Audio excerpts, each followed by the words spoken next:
Welcome to Mark Noir Detectives. Like, subscribe, and stay with the mystery. Tell me, which part of the world are you watching from? I am your host, Nero Wolfe, and tonight a fresh case of intrigue lies before us. Chapter 1. The One Cigarette Miracle. If you spend enough evenings watching Manhattan pretend it is civilized, you learn a rule that is as steady as the traffic on 9th Avenue. The people who talk most loudly about miracles are usually selling something. Sometimes they are selling themselves. It was a Thursday, damp in that way. The city manages in early spring, when the sky looks scrubbed, but the sidewalks still carry last week's grime. I was at my desk in the office on the ground floor of the old brownstone, trying to make the paperwork behave. Fritz had gone up to the kitchen after delivering a tray that smelled like sanity, and Mr. Wolfe was upstairs among his orchids, giving them the kind of attention most men reserve for their reputations. The doorbell rang. I glanced at the clock, not because I was eager to time human misery, but because there are habits a man acquires and then cannot break. It was a little after 4. The respectable callers come early. The desperate ones come late, and the foolish ones come whenever a doorman lets them. I crossed the hall, opened the door, and found a man on the stoop who looked as if he had been built by a tailor, with an affection for expensive cloth and a grudge against comfort. He had the weatherproof shine of a clubman who has never carried his own umbrella. His hair was combed back in a way that suggested he had paid someone to teach it discipline. He was holding a hat that had more dignity than most of the clients we get. He smiled politely, which was a sign of either good breeding or practiced condescension. "My name is Roderick Wynne. I should like to see Nero Wolfe." "Name rings a bell," I told him. "Does it ring for you?" He hesitated, then decided not to dignify it. "May I come in?" I stepped aside. He entered the office, looked around with quick appraisal, and I watched his eyes register what 1,000 eyes have registered before.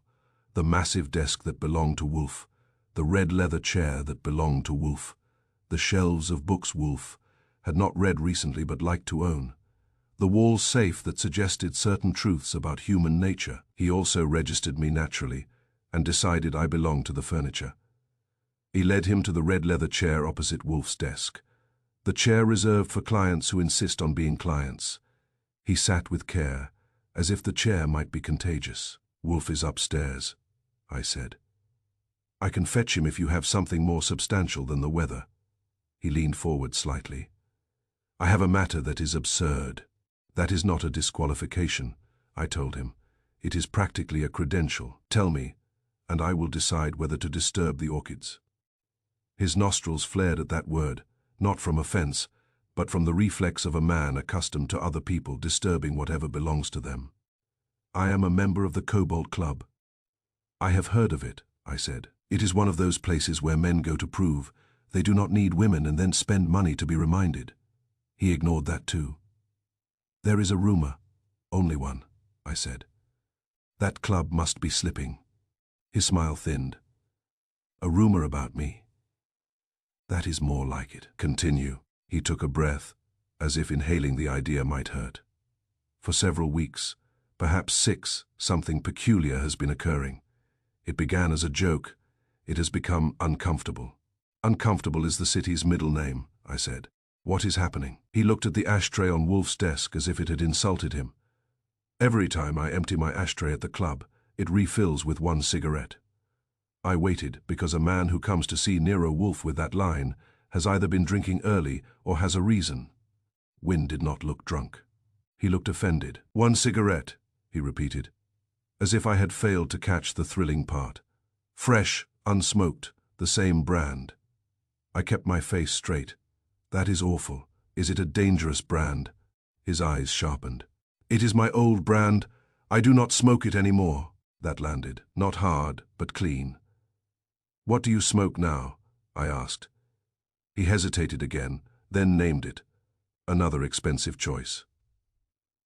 Naturally, I nodded as if I cared. "And the 1 cigarette that appears is the brand you gave up?" "Yes. Every time you empty the ashtray," I said. "Not once, not twice, but every time. It has become consistent," he said, and there was a note of anger behind the control. At first I thought someone was playing a joke, but it has happened too many times. Always one cigarette, always that brand, always placed as if it had been waiting there. I leaned back. My mind was doing the thing it does when a detail taps it on the shoulder. "Who empties the ashtray?" "I do," he said. "I tip it into the waste receptacle beside my chair. There is a routine. The club is discreet." "Discreet clubs are full of indiscreet men," I said. "Does anyone watch you do it?" "The others notice," he admitted. "Not at first, now they do. And now you are a miracle." His jaw tightened. "That is the word they use." "What do you use?" "I use interference." He sat back, and the expensive cloth moved like it had been trained. "It is not merely annoying, it is pointed. It is like a message written in tobacco," I said. He stared at me, then gave a small nod, unwillingly pleased that someone had said it plainly. "Exactly. It is not random. It is consistent. And it is connected to me." "Any enemies?" I asked. "Only the ordinary number," he said dryly. "Any reason someone would like to embarrass you?" He opened his hands a fraction, palms up. "I am a man in finance. There are always reasons." I stood. "You have succeeded in making it slightly interesting. I will fetch Wolfe." As I went upstairs, I could hear the muted city through the walls, the distant grumble of trucks, and the occasional honk that is Manhattan's way of clearing its throat. Wolfe's voice carried from the plant rooms, deep and annoyed, directed at Theodore Horstman, the orchid man, who was saying something about temperature with the solemnity of a priest. I appeared in the doorway. Wolfe was in his yellow chair, massive and calm, his eyes narrowed at a cattleyas, as if it had failed him morally. Horstman glanced at me with mild disapproval, which is his default expression. "A client," I said, "downstairs. His name is Roderick Wynne. He has a miracle in an ashtray." Wolfe's eyes moved to me and his lips compressed. "A miracle," he said, as if tasting it for poison. "Do you mean a trick?" "That is what you will want it to be," I said. "One cigarette appears in his ashtray after he empties it. Always the same old brand he stopped smoking." Horstman made a small sound of contempt, as if cigarettes were an insult to orchids. Wolfe's face did not change, but his eyes became more attentive, which is the closest he comes to enthusiasm in public. "Absurd," Wolfe said. "Only on the surface." I replied. "It is consistent, like a note." Wolfe shifted, which for him is a deliberate act. "Very well. Tell Fritz we will take dinner at 7. His gaze went back to the orchid. "Mr. Horstman, you may continue." Downstairs, Wolfe entered the office with his usual gravity, as if he were walking into a courtroom where he expected the judge to apologize. Wynne stood, startled by Wolfe's size and presence, then recovered and offered his hand. Wolfe ignored the hand because Wolfe ignores most hands. He took his chair behind the desk, arranged himself, and regarded Wynne with the expression of a man considering whether a fly is worth swatting. "Mr. Wynne," Wolfe said, "Mr. Goodwin tells me you have experienced a miracle involving cigarettes. I dislike cigarettes, and I dislike miracles." Wynne's cheeks colored slightly.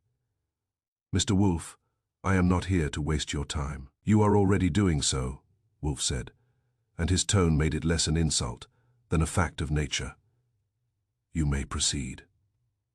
Wynne sat again carefully. He told Wolfe what he had told me, but with fewer wisecracks and more wounded dignity. Wolfe listened without interrupting, which is a sign that he is either interested or conserving energy.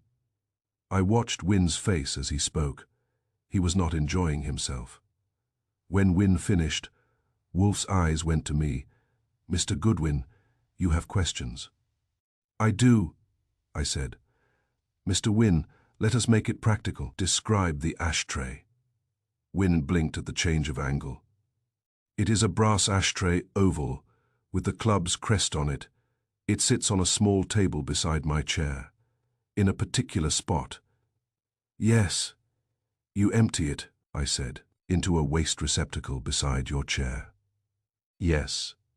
Is that receptacle owned by the club? Yes, it is a metal bin with a lid that swings. Do you open it? It is open at the top, he said. The lid is a flap. One tips the ashtray and drops the contents. Does the bin get emptied often?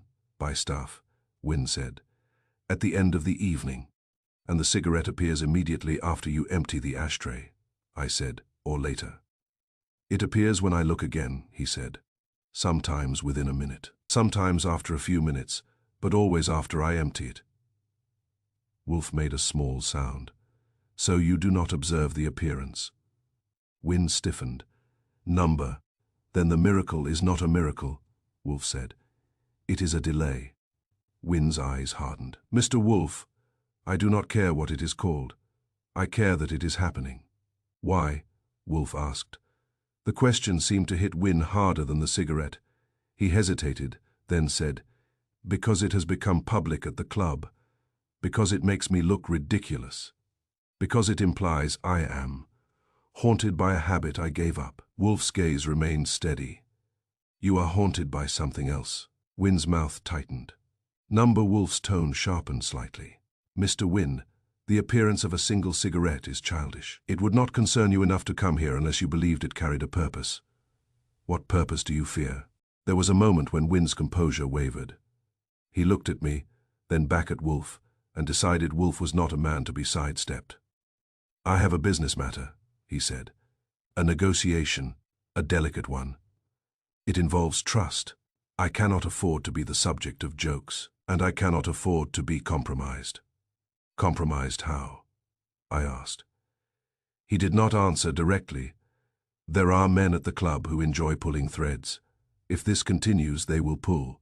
They will speculate. They will connect it to things it has nothing to do with. Wolfe's eyes narrowed. Perhaps it has something to do with it. Wynne's shoulders stiffened. It does not. Wolfe sat back a fraction, his hands resting on the desk with the calm of a man who owns the room. Mr. Wynne, you will tell us what you are withholding, or you will leave. I do not work with shadows. Wynne drew in a careful breath. Very well, the brand of cigarette that appears is the brand my father smoked. I felt the click in my head, not a lock turning, but a piece of a puzzle settling into place. Wynne continued, his voice controlled. He died last year. He died angry with me. He thought I had ruined the family name. It is an exaggeration, but he believed it. He smoked those cigarettes constantly. He also used them as a signal.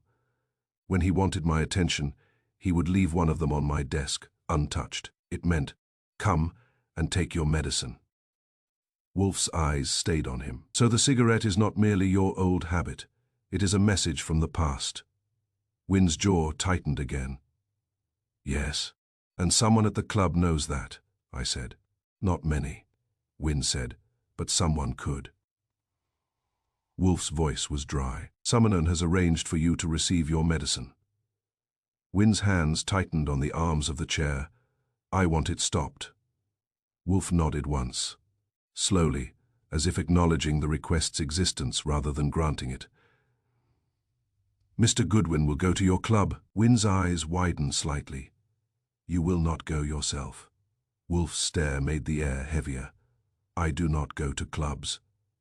I see, Wynne said, and in his tone I heard the adjustment of a man recalculating what his money buys. Wolfe continued, Mr. Goodwin will observe. He will ask questions. He will return with facts. If those facts interest me, I may act. Wynne opened his mouth, then closed it. Your fee. Wolfe named it. Wynne did not flinch, which meant he had money or pride or both. I will provide it, Wynne said. He reached into his jacket and produced an envelope, then paused. Mr. Wolfe, I would prefer discretion. Wolfe's lips tightened. Then you should not have visited me. Discretion is a luxury. I provide results. Wynne slid the envelope onto the desk. Wolfe did not touch it. He looked at me. Mr. Goodwin, accept it. I did, and Wynne stood. When will Mr. Goodwin go? Now, Wolfe said. Wynne left, and I watched him go down the steps and into the damp Manhattan air, where taxis and ambitions jostled each other without apology. Then I returned to the office, where Wolfe was already looking irritated, which for him is a restful state. "Cobalt Club," I said. "I need an invitation or a cover story." "You need eyes," Wolfe said. "Use them, and your mouth, unfortunately." I grinned. "That can be arranged. Anything else?" Wolfe's gaze went to the envelope in my hand. "Before you leave, Mr. Goodwin, tell Fritz that the client's absurdity has not diminished my appetite." "I will reassure him," I said.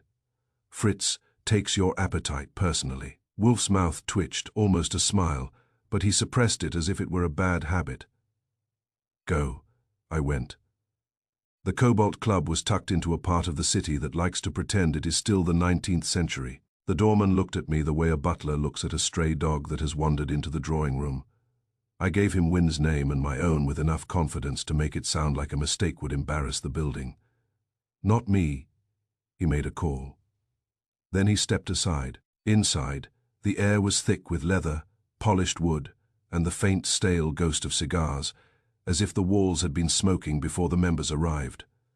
Men sat in chairs that hugged them like old sins. Conversations were low and private, with laughter that carried the edge of money. Wynn was in a corner, exactly where he said he sat. He rose when he saw me, relieved and annoyed at the same time. "Mr. Goodwin," he said, "you came quickly." "I have been accused of that," I told him. "Show me the miracle." He led me to his chair. Beside it was the small table with the brass ashtray, and beside that was the metal bin with the swinging flap. The ashtray held ash and 2 crushed cigarette ends, not his current brand. His face tightened when he saw me notice. "You have been smoking the old brand," I said softly. He bristled. "Number those are from others. There are men who take liberties. Liberties have fingerprints," I said. He sat. I stood beside him, casual, my hands in my pockets, my eyes doing what Wolfe had sent them to do. The corner had a sightline to much of the room. A waiter moved by, efficient, expressionless. 2 men at a nearby table glanced at us, then looked away with club. Trained disinterest. "Empty it," I said. Wynn hesitated. "Now." "Yes. Do it as you always do." He picked up the ashtray. His hand was steady. He tipped the contents into the bin through the swinging flap, then set the ashtray back down. It was empty, clean except for a faint grey smear. We waited. A minute passed. 2 minutes. Wynn's shoulders tightened with each second, as if the absence of a trick were an insult too. A man across the room laughed quietly at something. A waiter paused near us, then moved on. Wynn leaned forward and looked into the ashtray. It was not empty. A single cigarette lay there, fresh, unbent, placed neatly as if by a careful hand. It was not a random cigarette. The paper had the faint yellow tint of the brand Wynn had named, the brand his father had used as a summons. Wynn's face went pale, then red. I did not reach for it. I stared at it like it was a sentence that needed passing. "Same as always," Wynn whispered. "Same as always." I agreed, and now I knew, with the kind of certainty that makes a man's scalp tighten, that we were not dealing with a parlor trick meant only for laughter. Someone had gone to trouble. Someone had timed it. Someone wanted Wynn to see it and feel it. I looked at the bin. The swinging flap was still, but it had moved. Not much. Enough. I bent slightly, casually, as if adjusting my shoe, and let my fingers brush the edge of the bin's flap. There was a faint tackiness, like the residue of adhesive. I straightened, my mind already running through possibilities. A cigarette could not leap from ash to brass by itself, not unless someone had built a small stage for it. I glanced around the room. Men talked. Men watched. In a club like this, watching is a sport. I leaned toward Wynn. "Who knows about your father's signal?" His eyes were fixed on the cigarette. "My sister, my solicitor. A few men who have known me for years, men who knew my father." "Names," I said. He swallowed. "Quentin Rusk, Lionel Vere, Dr. Milton Kerr, all members here." I nodded slowly, feeling the case settle its first stone into place. 3 names, a message in tobacco, and a trick that required access and timing. And somewhere in this polished room, someone was smiling without moving his lips, because he had built a miracle and expected it to walk. I was still standing there, looking at that single cigarette like it was a fuse, when I heard a voice behind me, smooth as a loan contract. "Ah," the voice said. "Mr. Wynne, your miracle performs on schedule." I turned. The man who spoke was tall and tidy, with the careful ease of someone who has never had to rush for anything. His eyes were bright and amused, and the amusement did not reach his mouth. Wynne's face tightened.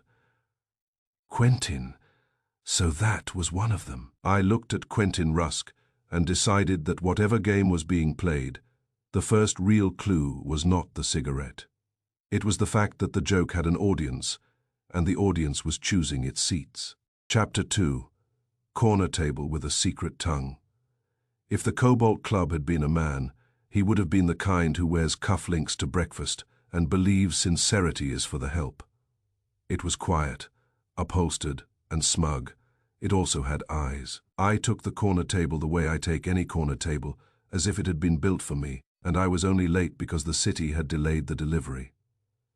Roderick Wynne stayed in his chair, stiff, backed and tight, jawed, staring at the single untouched cigarette in the ashtray, as if it might start reciting scripture. Quentin Rusk stood beside him, smiling politely in the way that makes you want to check your wallet. He had the bright eyes of a man who has never been surprised by his own conscience. "Mr. Goodwin," Wynne said, managing the introduction as if he was swallowing gravel. "This is Quentin Rusk." Rusk offered his hand. I took it because I am not Nero Wolfe, and I do not have the luxury of ignoring a handshake without making an enemy. His grip was firm, controlled, and faintly damp. "Archie Goodwin," I said. "I work for Nero Wolfe." Rusk's eyebrows lifted. "Then Mr. Wynne is taking this seriously." Wynne's mouth tightened. "I am taking it sensibly." "Same thing," I said. "In a club. Anyway." Rusk's gaze drifted to the cigarette. Then back to me. "It is a clever little trick. Whoever is doing it has a flair for drama." "I dislike drama," Wynne snapped. Rusk smiled. "That is the first lie you have told today." I let that pass. "A man who talks like that in a place like this is either looking for applause or looking for a fight. And the trick with the cigarette had already drawn enough attention. Two men at another table were pretending not to listen.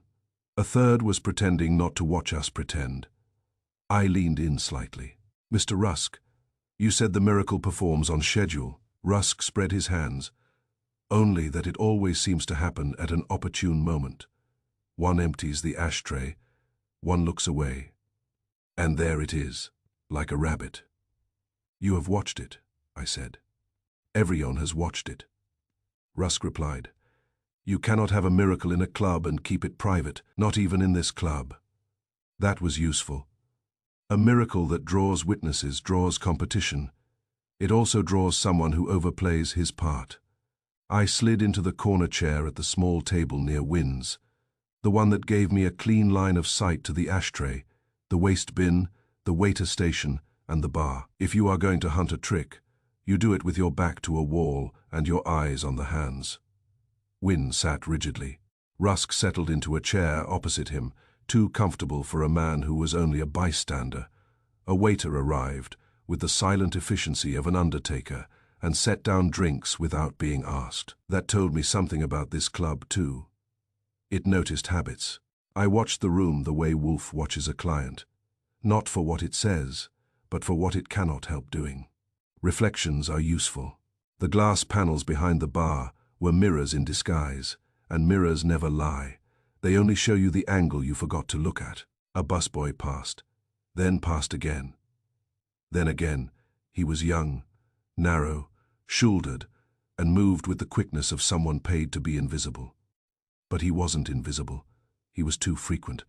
In a room this quiet, repetition is noise. The bartender looked up, looked away, looked up again. He was a man with a face like a sealed envelope, not willing to reveal contents unless forced. Each glance toward Wynne's corner was quick, practiced, and done, when he thought no one would notice. And then there was the big man. He stood near the side corridor that led deeper into the club, broad as a closet and nearly as expressive. His eyes were small, his jaw was heavy, and he looked like the sort who guards something not because he understands it, but because he has been told to. He was watching Wynn's corner with the steady attention of a dog watching a steak on a table. I turned my head just enough to catch his reflection in a glass frame. He did not move. I leaned toward Wynn. "Who is the large decoration with the small eyes?" Wynn's glance flicked over. "That is Hanley, club security." "Security from what?" I asked. "Miracles or men?" Wynn's mouth tightened. "From men." Rusk chuckled softly. "From men with imperfect pedigrees." I ignored that. "Mr. Wynn, empty the ashtray again." Wynn looked as if he would prefer surgery without anesthesia. Still, he picked up the brass ashtray and tipped it into the waste bin through the swinging flap. Ash fell. A soft hush of burned tobacco. He set the ashtray down. I leaned back, letting my gaze go casual while my ears did their job. And then I heard it. A soft clink under the table, quiet as a guilty thought. It was not loud, it was not dramatic. It was a small metallic kiss against something hard, like a coin-tapping glass. Wynn's head jerked slightly. Rusk's eyes narrowed a fraction, the first real crack in his amused mask. I did not move fast. Fast is how you spook a mechanism. I let 3 seconds pass, then bent as if to retrieve a dropped match. Under the table, near the edge closest to Wynn's chair, I saw a shadow that did not belong. A small panel, flush with the wood, no bigger than a man's palm, a seam, a screw head that looked newer than the rest. The club's corner table had a secret tongue. I straightened slowly, keeping my face calm. "Mr. Wynn," I said, "have you ever looked under this table?" "No," he said, offended at the idea. "Why would I?" "Because it is talking," I said. Rusk's smile returned, but it had gotten thinner. "Talking tables. Now we are in a fairy tale." "Fairy tales have mechanisms too," I said. "They just hide them under velvet." I shifted my chair slightly, as if making room, and let my shoe nudge the table leg. Another faint clink answered me, the sound of something resetting. The busboy passed again, too soon. He carried a tray with 3 glasses, though no one nearby looked thirsty. His eyes flicked, just for a heartbeat. To Wynn's table, the bartender glanced again, too quick. Hanley, the big man, took 1 step closer to the corridor entrance, as if to block it more completely.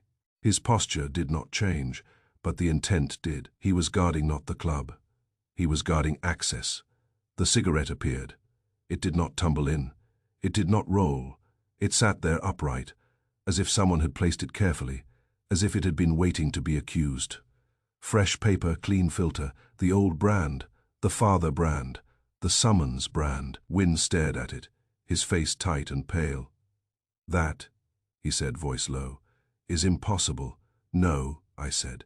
"That is engineering." Rusk leaned forward, his voice soft. "So you have found the trick, excellent. Now you will expose it, and we can all go back to our civilized vices." I looked at him. "I have found the place the trick speaks from.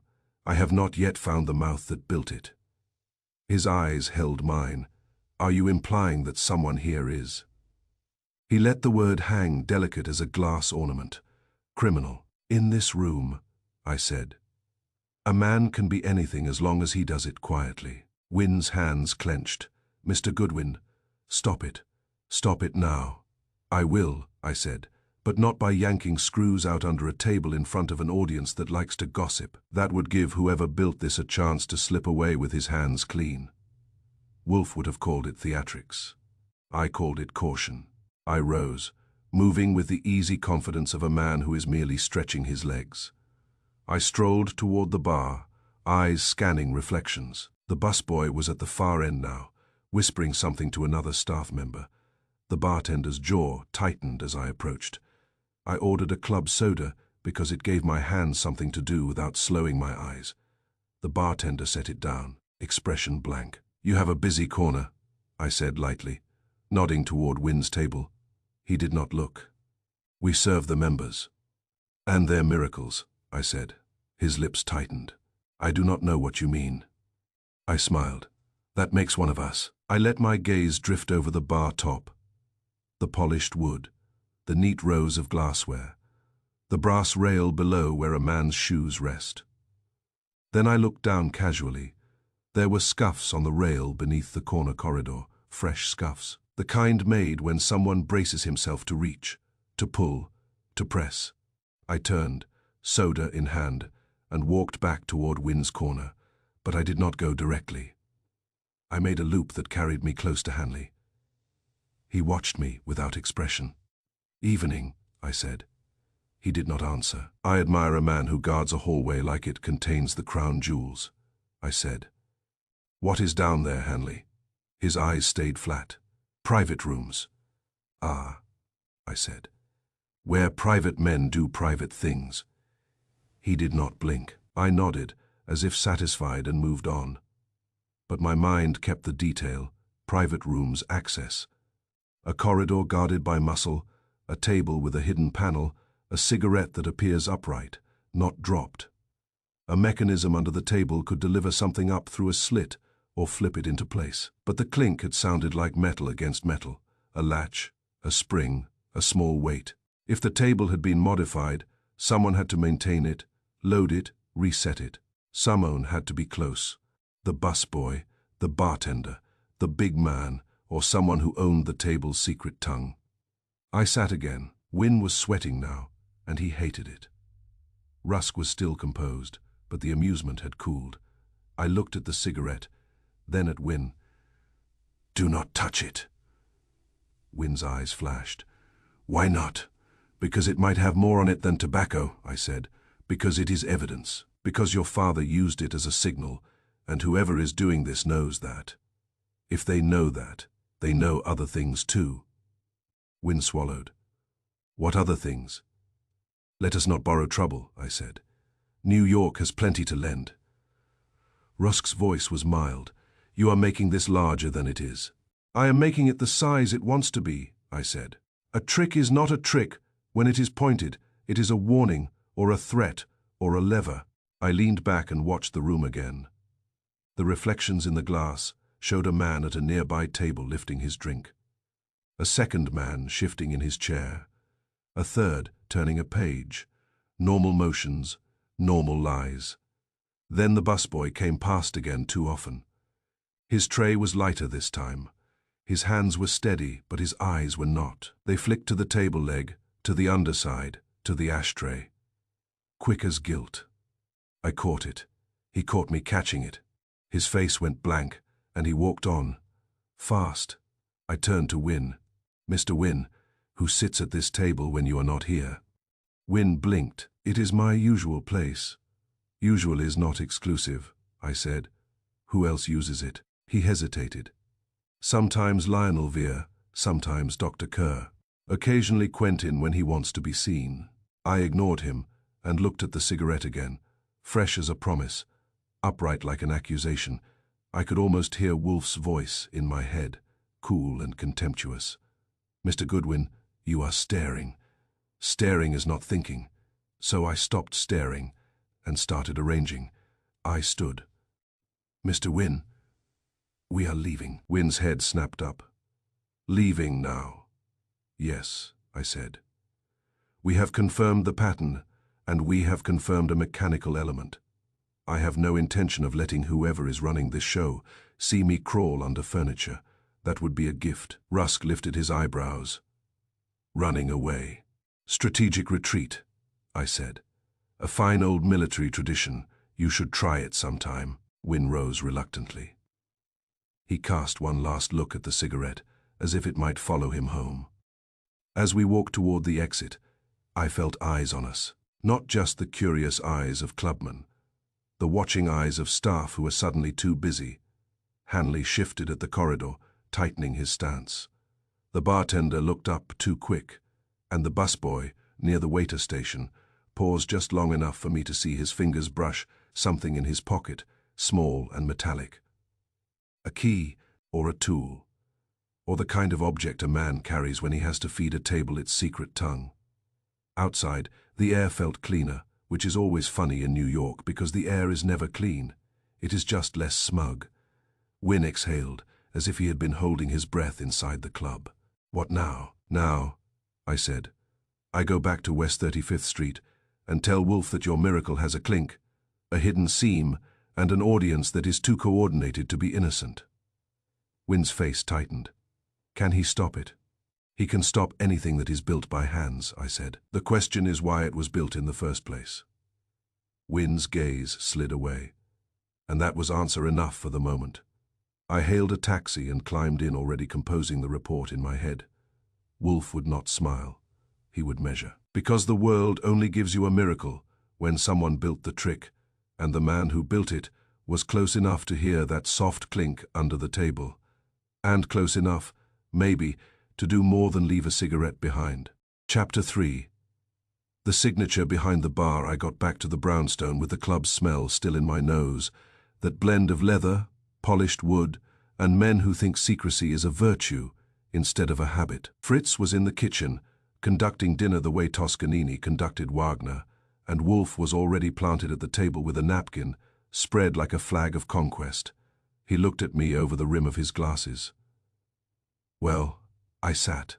The miracle has a sound. Wolfe's eyelids lowered a fraction. Meaning. Every time Wynne empties his ashtray, there is a soft clink under the table. The corner table has a seam underneath. A little panel, newer screw head. Something mechanical. The cigarette appears after the clink, upright, neat, placed, not tossed. Wolfe's gaze held mine, steady and faintly contemptuous. A childish contrivance. Childish with staff cooperation, I said. A busboy passes too often. The bartender glances too quick. The security man guards a corridor, like it is a bank vault. Wolfe began on the soup, with the serene focus of a man who can eat and think without doing either poorly. And the purpose. Pressure, I said. Wynne acts like the cigarette is not just a joke. It is a message from his dead father, Wolfe said, as if it were a minor irritation. From somebody who knows the father's signal, I replied. Wynne named 3 members who might know Quentin Rusk, Lionel Weir, Dr. Milton Kerr. Wolfe chewed carefully, then spoke. "You will go again tomorrow evening." I opened my mouth to object, then decided not to waste saliva. Wolfe does not negotiate with reality when it tries to revise his plans. Dinner was excellent, which was Fritz's way of reminding me that the world still had order in it somewhere. Wolfe had just reached the stage of satisfaction where he grows even more silent than usual, when the phone rang. Fritz, of course, had the reflexes of a man whose life has included emergencies involving boiling water and temperamental ovens. He answered in the hall, murmured, then came into the dining room with his face composed and his eyes alert. "It is for Mr. Goodwin," he said. Wolfe's brows lifted a millimeter, which in him is a gesture. I rose, took the receiver, and heard Roderick Wynne's voice, tight as a violin string. "Mr. Goodwin," he said, "you must come, now." "What happened?" I asked. "A man is missing," he said. "Lionel Weir, he was here." He stepped away. He did not return. The club is in an uproar, but in a quiet way, if you understand. "I understand too well," I said. "Call the police." "I have," he snapped. "But you must come." The cigarette appeared again. I felt my scalp tighten. "Did it appear at your table?" "Yes." "Did you empty the ashtray?" "No," he said, and the word came out sharp. "That is part of it. I did nothing. It appeared anyway." That was different. Different is what makes a case stop being a trick and start being a problem. "I am on my way," I said, and hung up. Back at the dining room door, Wolfe was watching me without looking as if he cared. "Mr. Wynne," he said. "Yes," I replied. "A man named Lionel Weir went missing at the club. Wynne says the cigarette appeared again, without the usual routine." Wolfe's mouth tightened. "Then the contrivance is not dependent on the ashtray being emptied. It is dependent on your client being unsettled." "I am going," I said. Wolfe's eyes held mine. You will observe. You will not interfere. I will try, I said, but New York has never been polite about timing. I grabbed my coat, and Fritz, who is incapable of letting me leave the house without a practical blessing, pressed a small parcel into my hand. For later, he said, you forget to eat when you are foolish. I am foolish. I agreed, and left. The taxi took me north, then east, then into that polite pocket of Manhattan, where the buildings wear old money like a perfume. The Cobalt Club's entrance looked unchanged, but the air inside had changed. The usual hush had turned brittle, the low laughter was gone. Conversations were clipped, urgent, and conducted with the forced calm of men afraid to be seen afraid. Wynne found me before the doorman finished swallowing my name. He was pale under his expensive composure. You came, he said. You asked. I replied. Where is he missing from? He was at the bar, Wynne said. He spoke to Kerr. Then he excused himself. That was 20 minutes ago. He has not returned. Private rooms, I said. Wynne's jaw tightened. That corridor is watched. I looked past him. Hanley was at his post, broad and still. He looked like a wall someone had taught to breathe. His small eyes flicked to Wynne, then to me, then away, without changing his face. Who is looking for Veer? I asked. The manager, Wynne said. Staff, Quentin is here. Kerr is here. Everyone is pretending this is an inconvenience. And is it? I asked. Wynne did not answer. He led me toward his corner. The corner table was occupied, not by comfort but by tension. Quentin Rusk was seated with his back straight, his hands folded, his expression arranged. Dr. Milton Kerr stood near the bar with a drink in his hand that he was not drinking. He was a handsome man in a clinical way, with the smooth alertness of someone used to watching pulses and lies. As we approached, Rusk rose. Mr. Goodwin, he said smoothly, we have developed a complication. I hear, I said. Lionel Veer vanished. Rusk's smile was polite and thin. Yes, vanished, a melodramatic word for a club, but it suits the evening. Wynne pointed at the ashtray. Look. I looked. There it was again, one cigarette, fresh upright, the old brand, set in the ashtray like a signature. And you did not empty it, I said. No, Wynne replied, his voice strained. I have not touched it since you left. I leaned closer, not touching, just looking. The cigarette was perfectly placed, filter aligned with the ashtray's curve, as if someone had measured the angle. I inhaled carefully, the way you do when you suspect chemistry. The tobacco smell was faint, clean. No obvious odd odor. A calling card, I murmured. Rusk's eyebrows lifted. A calling card for what? An invisible magician. Wynne's voice went hard. For someone who hates me. Or someone who wants you to notice the timing, I said, and my eyes went to the bar. Behind the bartender was moving too steadily, which is how men move when their hands are busy, but their minds are elsewhere. A busboy slipped past with a tray that held nothing. Staff moved as if directed by a silent conductor. You said Kerr spoke to Veer? I told Wynne. Yes. I turned toward Dr. Kerr and walked over. He watched me approach with the guarded calm of a man who has had strangers ask him questions before, and who has learned the professional trick of appearing helpful while revealing nothing. Dr. Kerr, I said. Archie Goodwin, you were with Lionel Veer before he disappeared. His lips tightened, then relaxed into a faintly rueful expression. If this is about the cigarette, I assure you I have no interest in theatrics. I am asking about Veer, I said. What did you talk about? Kerr's gaze flicked past me, toward Wynne's corner. We spoke briefly. He asked me if I had heard the rumor. I said I had. The miracle, I said. Kerr nodded. He found it distasteful. He said it was a poor joke. Did he say anything else? I asked. Kerr hesitated, then said, he asked who would profit from humiliating Wynne. Did you answer? I asked. I said. Kerr replied slowly, That humiliation is rarely about profit. It is about leverage. That word again. Did Veer mention any names? I asked. Kerr's eyes narrowed slightly. He mentioned Quentin. From behind me, Rusk's voice came smooth and faintly amused. My name is very popular tonight. I turned. Rusk had approached without making noise, which is a useful skill in a man with an expensive suit. I am flattered, he continued, but I must protest being cast as villain in an amateur drama. Lionel was prone to melodrama. If he has wandered off to make an exit, he will return when he has finished enjoying himself. Or he will not, Wynne said, and his voice had gone low and ugly. Rusk's eyes flicked to Wynne. You are overwrought. Wynne's hands clenched.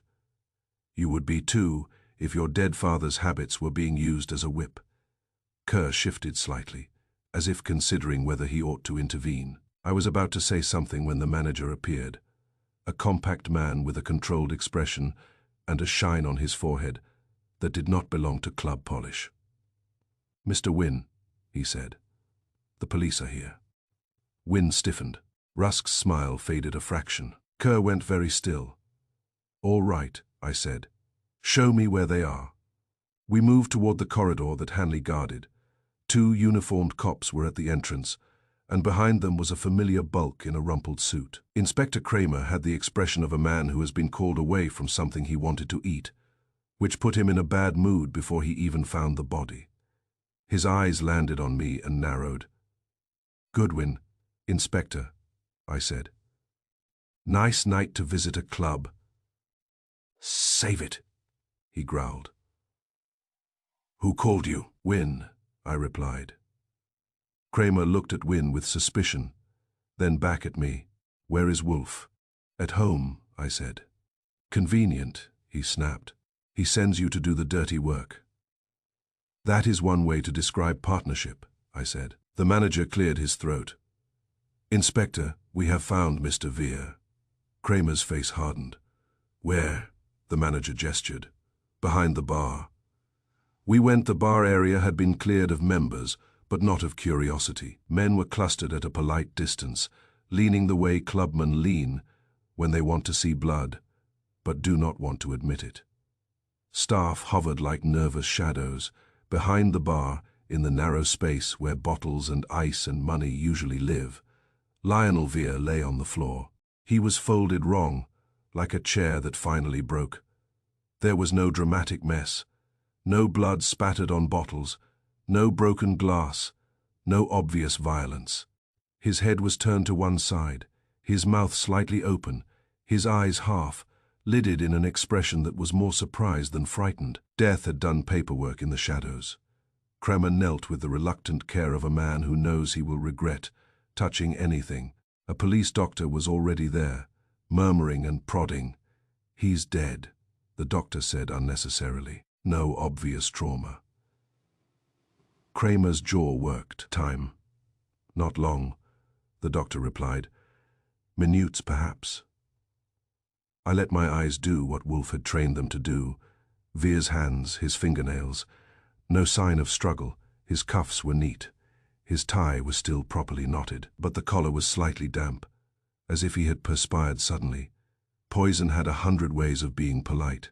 I looked up at the bartender, who stood rigidly at the far end, his face blank but his eyes glistening with fear. You found him, Kramer barked. The bartender swallowed. Yes, Inspector. I was reaching for a bottle and I saw him on the floor. Did you touch him? Kramer demanded. No, the bartender said quickly. No, sir. Kramer stood and looked around, his face sour. Who was the last one to see him alive? Garka spoke, his voice controlled. I spoke with him at the bar. Kramer's eyes snapped to him. Name? Dr. Milton Kerr, Kerr said. Member here. Kramer glanced at his notebook, then at Wynne. And you? Wynne's face was tight. I saw him in the room, not behind the bar. Rusk stepped forward slightly, smooth as ever. Inspector, this is absurd. Lionel probably had a seizure. Kerr's gaze flicked to Rusk sharp. Lionel had no history of seizures. Rusk's smile returned, but it was chilly. Doctors enjoy certainty. The rest of us must settle for probabilities. Kramer's eyes moved to me again. Goodwin, this your client's friend. Lionel Weir was one of the men Wynne named as knowing the father's signal, I said, and the cigarette appeared again tonight. Kramer's head jerked. Cigarette? I nodded toward Wynne's corner. One fresh cigarette, old brand, upright in the ashtray. This time, Wynne says he did not empty it. Kramer's expression tightened. You and Wolfe and your games. This is not a game, I said. Weir is dead. Kramer's mouth flattened. Fine. Then we do this my way. Everybody stays, nobody leaves. A murmur rippled through the club, like silk tearing quietly. Kramer barked orders. Uniforms moved to doors. The manager wrung his hands. Hanley, the security man, stood like a statue that had been told to look guilty. I walked back toward Wynne's corner, not because I was sentimental about ashtrays, but because the cigarette was now part of a homicide scene, and that made it important. The ashtray was still there, still holding the lone cigarette, still neat as a calling card. I crouched slightly, careful not to touch, and looked at the underside of the table from the edge. I could see the seam again, the little panel. I could also see something else, now that the room was tense, and people were standing instead of sitting. The table leg nearest the corridor had a faint scuff on the inside edge, where a shoe would brace. Not the members' side. The staff side. Someone had stood on the other side, under cover of movement, and used the table's secret tongue. He straightened and found Wynne watching me, his face drawn. You see something, he said. I see that whoever is doing this wanted you to connect the cigarette to the death, I said quietly. That is new. Wynne's throat worked. You think Lionel was killed because of this? I think Lionel is dead in the same building where your miracle is performed, I replied. That is not coincidence. That is staging. Rusk's voice drifted over, mild and sharp. Always so imaginative, Mr. Goodwin. I turned to him. Imagination is not my job. Observation is. You were close enough to hear the clink last night. Tonight you were close enough to appear the moment I spoke to Kerr. You like being in the frame. Rusk's eyes hardened briefly, then smoothed. You are implying I killed Lionel. I am implying you enjoy the theater, I said. And somebody is directing it. Kerr stepped nearer, his calm fraying at the edges. Inspector Kramer, he called. If this is poison, the staff behind the bar matters. Kramer looked up from barking at a cop. Everybody matters. Kerr's gaze fixed on the bartender. Did Mr. Weir have a drink? The bartender swallowed. He asked for whiskey. Did you serve it? Kerr asked. Yes, the bartender said, voice thin. Where is the glass? Kerr demanded. The bartender's eyes darted. I cleared it when I found him. Kramer's face darkened. You cleared evidence. The bartender flinched. I did not know. I thought he had fainted. I was trying to help. Kramer's voice was a growl. You help by doing nothing. I looked toward the busboy station. The young busboy was standing with his hands clasped, eyes wide, trying to look like a person instead of a suspect. His pocket bulged slightly on one side, as if something small and hard lived there. A tool, a key, a little piece of machinery. Wolfe would want that fact. I stepped away from the corner and moved toward a phone, because the next move was not to play hero. The next move was to give Wolfe the facts while they were fresh. Before Kramer's temper turned the room into a brawl, I called the brownstone. Fritz answered. Then Wolfe took the line, his voice impatient. Yes. Lionel Weir is dead, I said. There was a pause. Just long enough for Wolfe to register that the universe had become worth his attention. Where? He asked.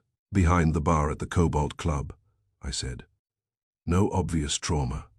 Likely poison. The cigarette appeared again at Wynne's table, upright as usual, and Wynne claims he did not empty the ashtray this time.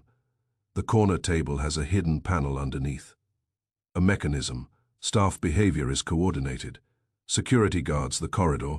Kramer is here and locking the place down. Wolfe's voice went colder. So the childish contrivance has advanced to murder. Looks that way, I said, and the cigarette is now a signature. Wolfe exhaled, the sound of a man annoyed to be right. Mr. Goodwin, do not allow Kramer to trample evidence with his feet and his intellect. I will do my best, I said. Return with details, Wolfe said, and if Mr. Wynne is innocent of idiocy, he will retain us fully. I hung up and looked back into the club, at the polished wood and the frightened faces, at the dead man behind the bar and the cigarette sitting upright like a quiet accusation. The miracle had stopped being clever. Now it was a message written with a corpse. Chapter 4. Wolfe opens the furniture's mouth. When I say Nero Wolfe does not go out, I mean it the way you mean the Hudson is wet. It is not a preference. It is a condition. So, when the doorman at the Cobalt Club opened the door and Wolfe came in, the room reacted as if a chandelier had started giving testimony. Men who had been murmuring stopped. Men who had been watching pretended they had not been. Even Inspector Kramer's irritation paused long enough to take in the fact that my boss had violated one of his own laws. Wolfe entered with that slow, heavyweight certainty of his, as if the club had been built last week, and he was there to inspect the workmanship. His hat sat on his head like a reluctant accessory. His eyes swept the room with cold appraisal, and found what mattered, which was not the velvet, not the mahogany, not the discreet panic in the faces of men who hate drama and secretly live for it. Kramer saw him and scowled.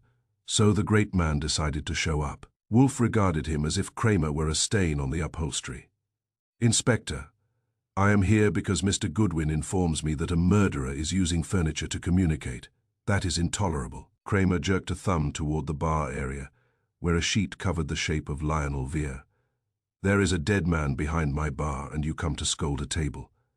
A corpse is the conclusion, Wolfe said. I prefer the premise. Kramer opened his mouth, then shut it again. He likes being the loudest man in any room. Wolfe had made that difficult without raising his voice. Roderick Wynne approached, pale and tight, with Quentin Rusk drifting behind him, as if the evening were an entertainment and he had excellent seats. Dr. Milton Kerr stood near the edge of the cordon, composed in the way doctors are when they do not want to show fear in front of amateurs. Hanley, the security man, held the corridor like a gate, broad and still, eyes small and watchful. Mr. Wolfe, Wynne said, and relief fought dread in his tone. Wolfe did not offer his hand. Wolfe does not offer comfort. He offers assessment. His gaze moved over Wynne, over Rusk, over Kerr, then flicked once to the covered body and dismissed it, because bodies lie in a dozen ways, but mechanisms confess in metals. Show me, Wolfe said. I led him to the corner table. Men shifted to make room, not from courtesy, but from instinct. No one wanted to brush against an event. The corner table waited, innocent as a confession, not yet signed. On it sat the brass ashtray. In it sat the one cigarette, upright and neat as a calling card. Fresh paper, clean filter, the old brand, the father brand, the summons. It looked almost polite. It also looked deliberate. Wolfe stood over it, massive and still. He did not glance back at the bar. He did not ask about blood, time of death, or the police doctor. Kramer's face tightened, but he held his tongue, which was a miracle in its own right. Wolfe spoke softly. Mr. Goodwin, you said there was a sound. A clink, I said. Under the table, last night. It came right after Wynne emptied the ashtray. Tonight, he claims he did not empty it, and the cigarette appeared anyway. Wolfe's gaze shifted to Wynne. You are certain? Wynne swallowed. I swear it. I have not touched the ashtray. Wolfe made a small sound that might have been acceptance or contempt. With him those two are cousins. He studied the table legs, the floor, the angle to the corridor. He noticed the faint scuff on the inside edge of the leg nearest the staff side, and his eyelids lowered a fraction, which meant he had filed it away. Then he lowered himself, bending to look under the table with the annoyed grace of a man kneeling to tie a shoe he did not approve of. His big hand slid beneath the tabletop, not groping but probing. He found the seam I had seen. His fingers traced the edge with certainty and stopped at the newer screw head. A screwdriver, Wolfe said, without looking up. I looked at the club manager, who was hovering like a man afraid to breathe wrong. "Get one," I told him. The manager snapped his fingers, and the bartender came forward with a screwdriver, as if it were a weapon. His face was blank with fear. Wolfe took it the way a king takes a tribute. He turned the screws out slowly, each rotation calm and merciless. The little panel loosened with a faint click, like a throat clearing. Wolfe removed it and held it for a moment, studying the underside, then set it down with care, because even while contemptuous, he is precise. Inside the table was metal, not wood. A compact device was fitted into the cavity, neat as a watch. A narrow tube angled upward toward the ashtray's position. A small spring and latch sat beside it, and a weight plate was fixed directly under where the ashtray rested, like a tongue waiting for the right pressure. Wolfe's eyes narrowed. He tapped the plate once with a thick finger. The mechanism responded with a soft metallic kiss. "There," Wolfe said, "your clink." Rusk, leaning in with too much interest, let out a quiet breath, ingenious. Wolfe's gaze flicked up at him, childish but competent. He shifted the screwdriver and depressed the weight plate. There was a quick internal motion, controlled and contained. Wolfe reached into the cavity and withdrew a cigarette from the tube, as casually as a man removing a bookmark. He held it up between finger and thumb. "It is loaded here," Wolfe said. "The ashtray is set down. The weight triggers the latch. The spring elevates a cigarette through a slit. It arrives upright if the guide is properly aligned." Kramer took a step forward, eyes narrowed. "So it is a prank." Wolfe looked at him. "Do not be a fool. A prank does not require a guarded corridor, coordinated staff, and a dead man behind the bar. This is a signal." Wynn's voice was tight. "A signal to whom?" Wolfe replaced the cigarette in the tube and closed the panel partway, without securing it, as if he expected to return. He straightened, and the room felt smaller again because Wolfe had reclaimed his full height. "A signal to you, Mr. Wynne," Wolfe said. "Someone wishes you to remember. Someone wishes you to obey. The mechanism is not the point. It is merely the method. The point is that it can be done at will, in public, and with impunity." Kerr's voice came careful. "And Lionel Veer." Wolfe's eyes remained on the table.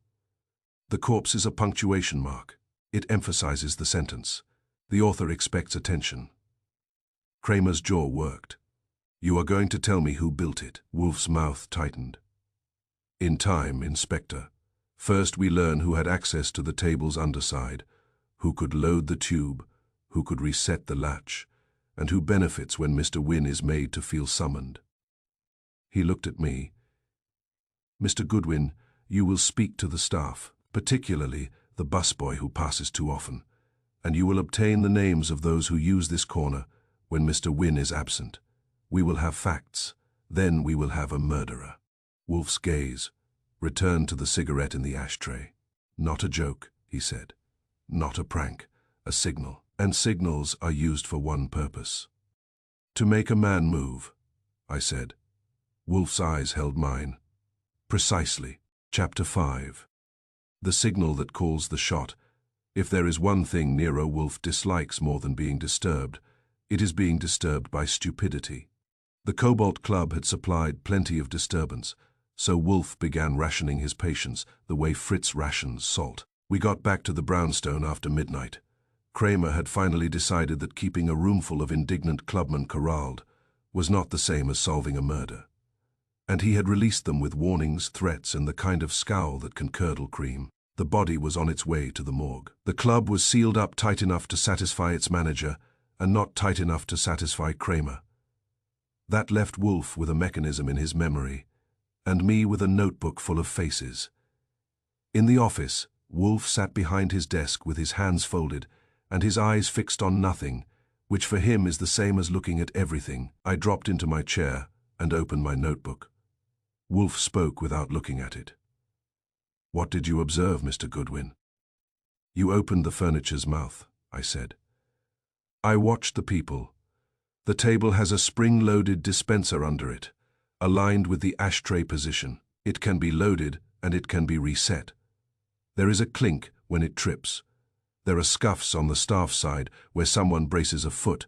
The corridor is guarded too carefully for a simple hallway. The bartender lied about the whiskey glass, either from panic or instruction. A busboy passed too often and kept glancing at the table leg. His pocket had something small and metallic. Wolfe's eyelids lowered a fraction. That is inventory, not meaning. All right, I said. Meaning. Someone has access. Someone has help. Someone wants Wynne humiliated and unsettled. And now someone wanted Lionel Weir dead. Wolfe's mouth tightened. Yes, now listen. He shifted in his chair with slow deliberation. Wolfe does not build an idea the way I do, with chatter and momentum. He builds it like a mason, with weight and placement. The cigarette, Wolfe said, is not intended for Mr. Wynne's lungs. No, I agreed. If Wynne smoked it, he would probably request an ambulance and a priest. Wolfe ignored my contribution. It is intended for someone else's eyes. I sat up. Not Wynne's. Wynne's eyes are incidental, Wolfe said. He is the stage. The cigarette is the signal that the stage is set. I frowned. Signal to whom? To the person who must act when Mr. Wynne is in position, Wolfe replied. Consider the contrivance. It is elaborate enough to attract notice, but simple enough to be reliable. It requires access, cooperation, and repetition. Above all, it requires an audience. The club, I said. Yes, performed in public, because the performer wants witnesses. Witnesses increase pressure on Wynne. Witnesses also provide cover. In a room full of attentive eyes, the operator can be the one person no one sees. I tapped my pencil. So the cigarette is not a prank, it is language. One cigarette means something, Wolfe said. It is consistent, deliberate, and therefore linguistic, I grinned. The table has a secret tongue, and the cigarette is the word. Wolfe's gaze sharpened. Do not indulge yourself. What does the word mean? I waited, because I knew he would enjoy making me wait a little. It means, Wolfe said, the target is seated. Wynne, I said. Wolfe nodded once. One cigarette appears when Wynne is in his chair. Upright, neat, visible. It announces his presence to anyone watching from the correct vantage. That made the mechanism click in my head in a new way. It can happen even if he does not empty the ashtray. All it needs is the ashtray placed down to depress the plate. Precisely, Mr. Wynne sits. The ashtray rests in its accustomed place. The weight plate is engaged. The device is primed. The cigarette can then be produced at will if the latch can be released. I stared at him. So it is not purely automatic. Wolfe's mouth tightened with faint impatience. Few devices are pure. There can be a secondary release. A push rod, a lever, a cord. You saw the corridor, guarded. Why guard a corridor unless it provides access to something useful? The corner, I said slowly. A back approach to the table, or a spot where someone can reach under without being seen. Yes, Wolfe said. Now proceed. Lionel Weir, I said. How does a signal at Wynne's table connect to Weir behind the bar? Wolfe did not look at me as if the question were foolish. That was his version of encouragement. It establishes timing. It fixes the room. It directs attention. A diversion, I said. A diversion is not merely noise, Wolfe replied. It is direction. When all eyes are drawn to the ashtray, other actions become invisible. A hand can place something. A man can be led somewhere. A glass can be cleared. A corridor can be used. I leaned back and let it settle. So the killer did not just want Weir dead. The killer wanted him dead while Wynne was in his chair, while the room was arranged, and while everyone was ready to watch the miracle. Wolfe's eyes held mine. Exactly there, exactly then. That is not just killing, I muttered. That is staging. It is control, Wolfe said. And control has a purpose. Mr. Wynne is being summoned as his father summoned him. The murderer uses that symbol to press him. Meanwhile, the symbol also serves as a signal to someone else. I flipped my notebook page. Then my job is to find who can see the ashtray clearly at the moment. The cigarette stands up and salutes. Yes, Wolfe said. From what Mr. Goodwin described, the corner is visible from 3 angles, but only one angle shows the ashtray plainly without obstruction. I remembered the room as I had watched it through reflections and straight lines. From the bar area, you see the corner but not the ashtray clearly. Chairs and shoulders block it. From the main floor, a man would have to be close, and close would be noticed. Wolfe nodded. And the 3rd angle. The corridor, I said. From the corridor entrance you can see directly down to Wynn's table. You can see the ashtray. You can see it without moving. Wolfe's voice was flat. Then whoever needed the signal had reason to be positioned at that corridor, or to ensure that corridor was guarded so that only the appropriate person was there. I let out a slow breath. Hanley, possibly, Wolfe said. Or someone Hanley obeys. Rusk likes being in the frame, I said. Kerr is too calm. Wynn is too scared. Lionel Veer is dead, which eliminates him from future mischief. Wolfe's mouth tightened. Do not assign emotions as evidence. Assign access.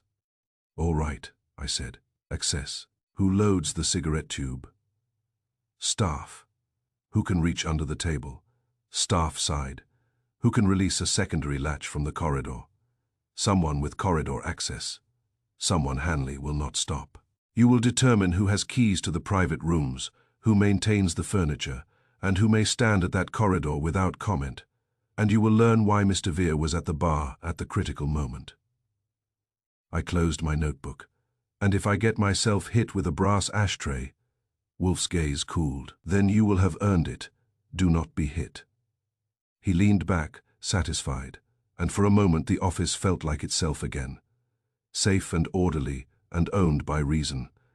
But the image of that lone cigarette stayed with me, upright and neat as a calling card. It was not calling Wynn to smoke. It was calling someone else to act. Chapter 6. The brand he quit wasn't the point in New York. You can buy anything if you know the right door, the right hour, and the right man to pretend you are doing him a favor. Cigarettes are no exception. The old brand that kept popping up in Roderick Wynn's ashtray was not rare in the way diamonds are rare, but it was rare in the way manners are rare. It existed, but you had to go looking for it. I started after lunch because Wolfe had told me to, and because Fritz had made it impossible to leave the house without feeling nourished and slightly guilty. Wolfe stayed in the office, reading and thinking and disapproving of the city from a distance, which is his preferred method of civic engagement. The first stop was a tobacconist on Madison, who looked like it had been polished by inheritance. The clerk wore a vest and an expression that suggested he had never sold anything to anyone who took the subway. I gave him the brand name. He frowned, then brightened with the pleasure of condescension. "We can order it," he said. "We do not stock it. Very few people ask." "Who does?" I asked. He lifted a shoulder. "Older gentlemen or gentlemen who want to look like older gentlemen." "Where does it come from?" I asked. "Distributor," he said. "Warehouse account. I can give you a number." He did, reluctantly, on a card that had more embossing than content. The second stop was downtown, a smaller shop with less polish and more truth. The owner was a wiry man with alert eyes and a face that had learned to read trouble before it arrived. He knew the brand without thinking. "I keep a few cartons," he said. "Not for walking trade. Who buys them?" I asked. He did not answer at once. He watched me. Then he decided I was not a cop, or if I was not the kind who would break his windows. "Private supplier," he said. "A man who sells old habits to men who like the idea of old habits." "What is his name?" I asked. He hesitated, then wrote it on a scrap of paper. "Elliot Baines. He does deliveries, quiet ones." "Where?" I asked. The owner gave me an address on West 47th. It sounded like the kind of place that rented secrecy by the hour. On the way there I called the warehouse number. A woman answered with a voice trained to be helpful without being human. I gave her the brand. She asked for an account name. I gave her a fake one. She told me she could not discuss it. That meant the account was real. I went to West 47th and found Elliot Baines in a narrow office above a locksmith. The hallway smelled like metal and old dust. His door had no sign, which is always a sign. I knocked. A voice said, "Come in." Baines was in his 50s, neat, mild, and cautious. He looked like a man who had built a living on not being memorable. His desk held a ledger, a phone, and a small wooden box that might have held cigars or secrets. He glanced up. "Yes," I smiled. "I am looking for a dead habit." His eyes narrowed. "I do not know what you mean." "You sell that old brand," I said. "The one gentlemen ask for when they want to remember being young without doing anything foolish." His gaze stayed flat. "I sell tobacco products legally." "Sure," I said. "I am not here to arrest your morals. I am here to buy information. Who has been buying that brand lately?" He leaned back slightly. "I do not discuss customers." "Then you will discuss invoices," I said. "Because a man is dead, and a cigarette is part of it. If you prefer to keep your name out of a police report, you will cooperate with me instead." His jaw tightened at the word police. That was useful. "Who are you?" he asked. "Archie Goodwin," I said. "I work for Nero Wolfe." That name still works in this town. It did not make him cheerful, but it made him cautious in a new way. "I sell to private clients," he said carefully. "Some are members of clubs, some are collectors, some are sentimental." "Any deliveries to the Cobalt Club?" I asked. He hesitated. "Not directly." "Then indirectly," I said. His eyes flicked to the ledger. A man who runs on paper cannot resist paper. "I have delivered to a member," he said. "Or rather, a man with privileges beyond membership. He invested in the club and expected the kind of access that does not appear on public lists. For his private stock, not club stock." "Name," I said. He stared at me a moment, weighing costs. Then he wrote it down. I felt a small chill that had nothing to do with the weather. "Veer bought the old brand?" "Yes," Baines said. "A carton every month." He said it was for guests. "Did you deliver recently?" I asked. "Last week," he said. "To the club, he told me to leave it with staff." "With which staff?" I asked. He shook his head. "I do not know. A young man, busboy, maybe." That was enough to make the pieces nudge closer. Veer bought the old brand. The old brand appeared at Wynn's table. Veer ended up dead behind the bar. I left Baines and went straight to the nearest phone. I called Wolfe. He answered on the second ring, as if he had been waiting. "Yes, the old brand is not nostalgia," I said. "It is supply. That brand is stocked in only a few places. A private supplier named Elliot Baines sells it to gentlemen who like old habits. Baines says his steady customer was Lionel Veer. Monthly carton, delivered last week to the club and left with staff. Likely a busboy." There was a brief silence, the kind that means Wolfe is adjusting an idea without wasting words. "Continue," Wolfe said. "Wynn has enemies, sure," I added. "But he has value. He knows schedules, deliveries, who comes and goes, which doors open after midnight. He is a man with information and access. Someone is using the cigarette to fix his position, not to tempt him to smoke." Wolfe's voice was calm, almost pleased. "Correct. The brand he quit was never the point. The point was that the brand belonged to his father's old summons, and that made Wynn predictable. Predictability, not nostalgia, was the weapon. The point was certainty." "Certainty of where he would sit," I said. "Yes," Wolfe replied. "A dead habit resurrected to resurrect. A dead certainty. The murderer needed Mr. Wynn in that chair at that time. The cigarette is the marker. The signal says, he is here. That is why the trick matters more than the tobacco." "And if Veer supplied the cigarettes," I said, "then either Veer was part of it, or Veer was used." Wolfe's tone hardened slightly. "Or Veer attempted to withdraw from it." I exhaled. "That would get a man killed." "It has," Wolfe said. "Mr. Goodwin return. We will compel Mr. Wynn to provide what he is withholding about schedules and doors. Then we will speak again with Inspector Kramer. I prefer my puzzles to remain theoretical. This one is becoming untidy. I hung up and headed back to the brownstone with the city humming around me, full of doors and deliveries, and men who liked old habits because old habits are predictable. Wolfe was right. The killer had not resurrected a dead habit to make Wynne sentimental. The killer had resurrected it to make him reliable. Chapter 7. 3 eyes watching. One hand acting Wolfe can make a list sound like a verdict. He sat behind his desk with his fingers laced and his eyes half-lidded, as if he were conserving patience the way a miser conserves coins. Now, he said, we have watchers. I lifted my eyebrows. Plural. He began counting them off. Calm as a man naming ingredients.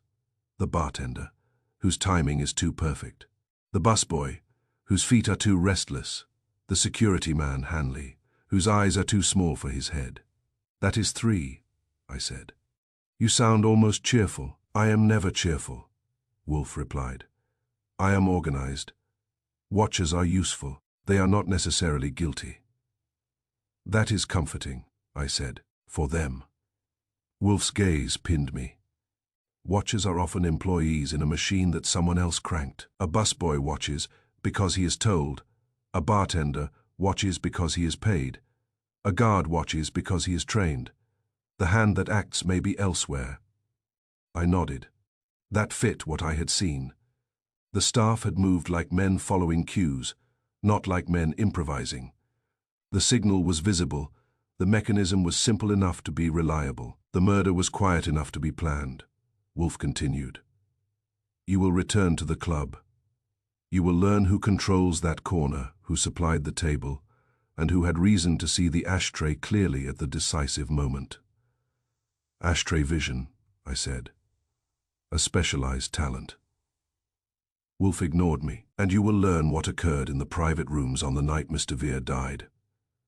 That was Wolfe's way of telling me to go do the walking while he did the thinking. I went, because that is how our partnership works, and because sitting in the brownstone while Wolfe thinks is like listening to a chess game in another room. By mid-afternoon, I was back at the Cobalt Club. The doorman looked at me with the sorrowful disgust of a man forced to admit that crime exists. Inside, the air was quieter than before, not with serenity but with caution. Men spoke low, staff moved carefully. Even the furniture looked as if it wished it could resign. The manager, Babcock, met me in a small office off the main floor, wood-paneled and airless, designed to make unpleasant conversations feel like private misunderstandings. Babcock's face had acquired a permanent shine, the kind that comes from worry and too many wiped foreheads. Mr. Goodwin, he said, smoothing papers that did not need smoothing. We are cooperating fully. That is what people say when they are frightened, I replied. I want to know about the corner table. His mouth tightened. It is a table. It is a device, I said. And devices have histories. Who provided it?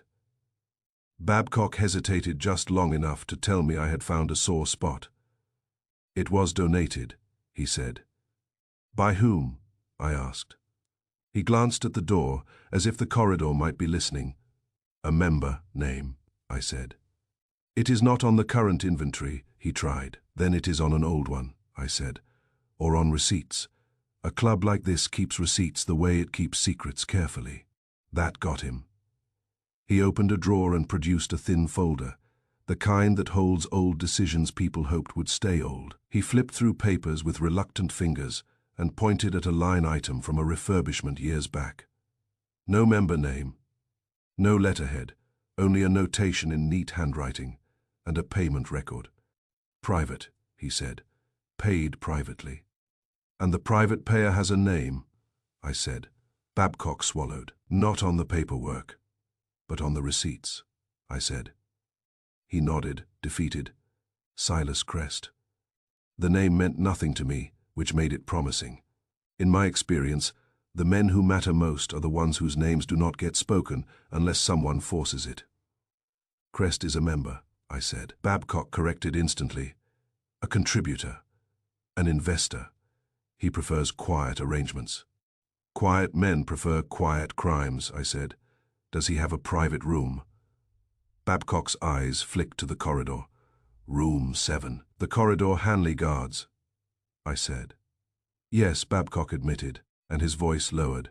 Mr. Crest uses it when he comes meetings, reading, whatever he does. Does he come often? I asked. Not often, Babcock said, but regularly enough. Was he here the night Lionel Weir died? I asked. Babcock's lips parted, and then closed again, like a man realizing honesty has a price tag. Finally he nodded.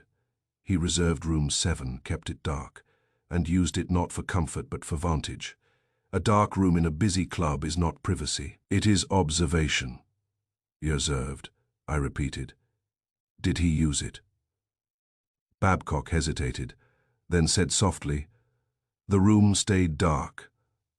I stared at him. Dark. No light under the door, he said. No service bell.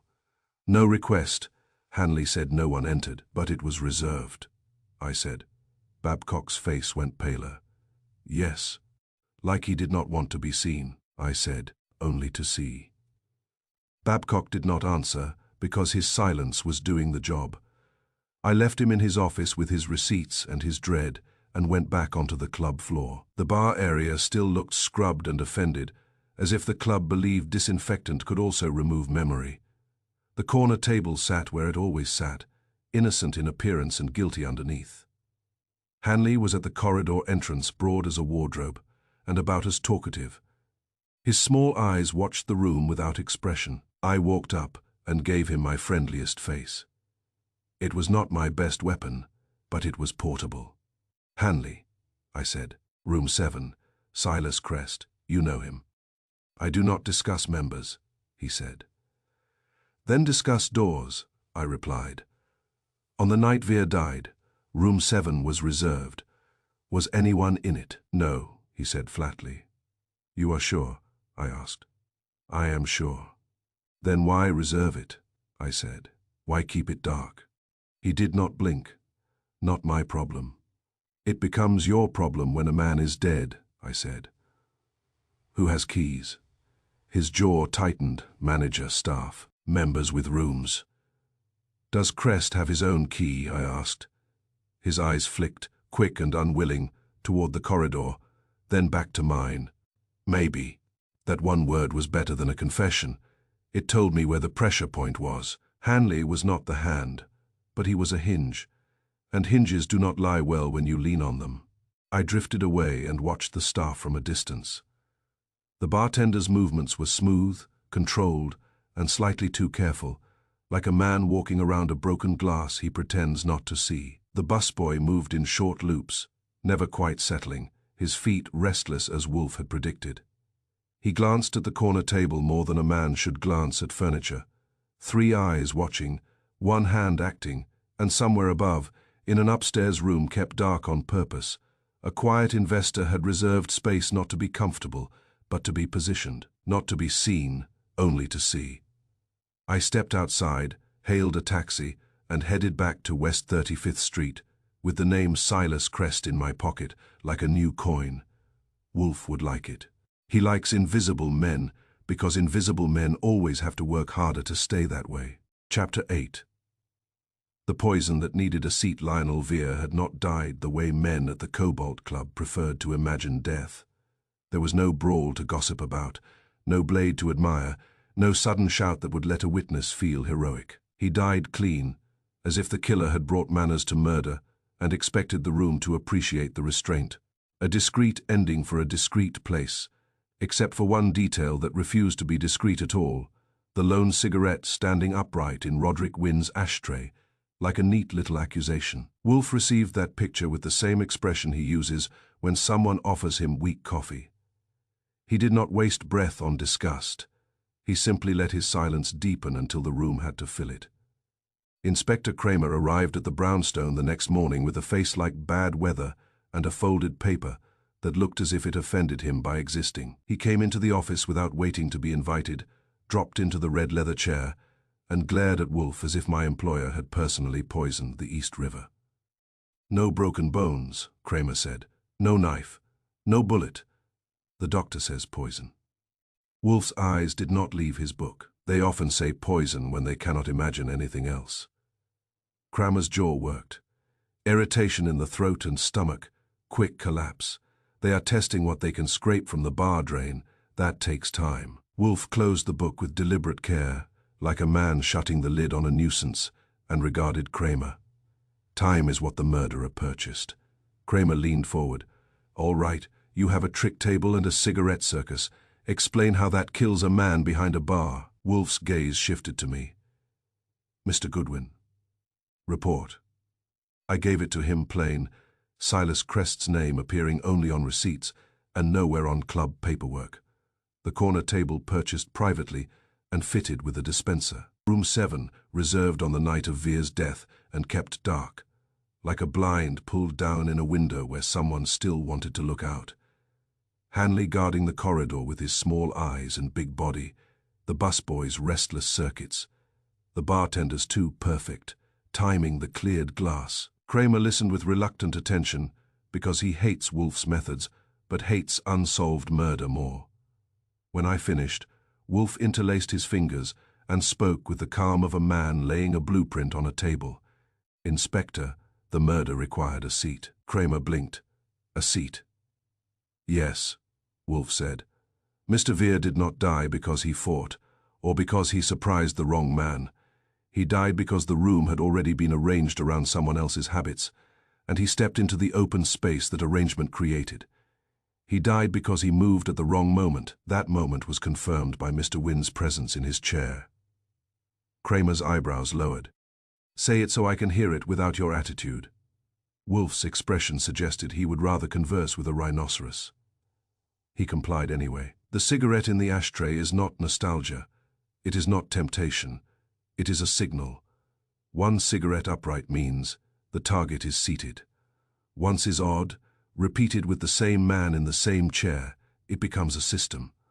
Once is odd, repeated with the same man in the same chair, it becomes a system. The room is set. The timing is correct. I nodded, visible from one angle, the corridor angle, maybe also from upstairs. Precisely, Wolfe said. The contrivance attracts attention. An audience is predictable. When something odd occurs in a room like that, heads turn, conversation shifts, laughter begins, eyes collect in one place. That is what a murderer needs, because poisoning requires only small motions, and small motions vanish when the room is looking elsewhere. Kramer's mouth twisted. So the cigarette pops up, everybody stares, and while they stare, Wolfe said, the chain begins. The bartender pours. A glass is set. The club's habits do the rest. A member expects service without explanation. Staff expects orders to be obeyed without questions. The room expects the miracle and supplies it with attention. Kramer's eyes narrowed. You are saying the bartender is in it. Wolfe's tone stayed flat. I am saying the bartender is a component. Components are not always the engineer, he continued. The drink behind the bar was not Mr. Vere's drink by accident. It was the drink waiting for him, because the seat confirmed the moment. Mr. Wynne seated meant the room's attention could be directed. It meant staff could perform without scrutiny. It meant a glass could be placed as bait, and no one would question why it was there. I could see it now the way Wolfe wanted it seen, clean and ugly at the same time. Wynne seated in his corner, stiff with the misery of being watched.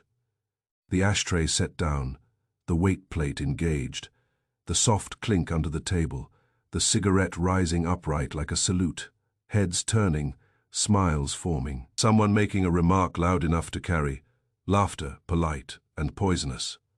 In a club, laughter is a knife you do not have to clean. Wolfe's eyes held Kramer's conversation distracts. Mr. Vere, irritated or curious, stands to speak. Men like Vere dislike being laughed at. They prefer to steer laughter rather than endure it. He rises into the moment that has been prepared for him. Kramer's jaw tightened, and he walks into a trap. Yes, Wolfe said. The trap is not a pistol, it is not a fist, it is a glass. I leaned forward. Wolfe, why would Vere take a glass behind the bar? He was a member. He could have ordered at the table. Wolfe's gaze flicked to me. Because the glass behind the bar does not look like a lure. It looks like convenience. It looks like privilege. It looks like control. Kramer grunted. So he takes a sip. Or he does not, Wolfe corrected. The poison need not require voluntary drinking if it can be transferred by touch. But we will not multiply possibilities. The simplest is sufficient. He believes the drink is meant for him, or he believes he is entitled to it, and he consumes enough. And the effect hits him fast, I said. Wolfe nodded once. Fast enough that he feels it before he can leave. He attempts to manage it privately. In such a room, a man with pride will not call for help unless he must. So he moves behind the bar, where there is water, ice, and the illusion of privacy. There he collapses. Kramer's face darkened, and the bartender clears the glass. Not merely from panic, Wolfe said. From instruction. A man instructed to keep a scheme clean will remove the object that speaks too loudly. A glass can be washed. A drain can swallow evidence. The room can return to whispering. Kramer stared at Wolfe. You make it sound like a machine. It is a machine, Wolfe replied. The cigarette signal sets it in motion. The bartender pours. The glass is placed. The conversation is steered, and the target rises. Exactly as expected. The killer did not need strength. The killer needed position. That last sentence landed in the room like a gavel. Kramer did not like it because it made the murder feel less like a fight and more like a plan. Kramer understands fights. Plans embarrass him. So who has the position? Kramer demanded. Wolfe's eyes cooled. The man who can see the signal and control the corridor. The man whose name is absent from club paperwork but present on receipts. The man who reserves an upstairs room and keeps it dark because he prefers not to be seen, only to see. Silas Crest, I said. Or the person using that name, Wolfe replied. Do not fall in love with labels. In a case built on invisibility, the label may be borrowed. Kramer rose, restless. You want me to haul this Crest in? I want you to bring Mr. Wynne here first, Wolfe said. He is the seat that confirms the moment. He is also the man who knows schedules, deliveries, and which doors open after midnight. He has value.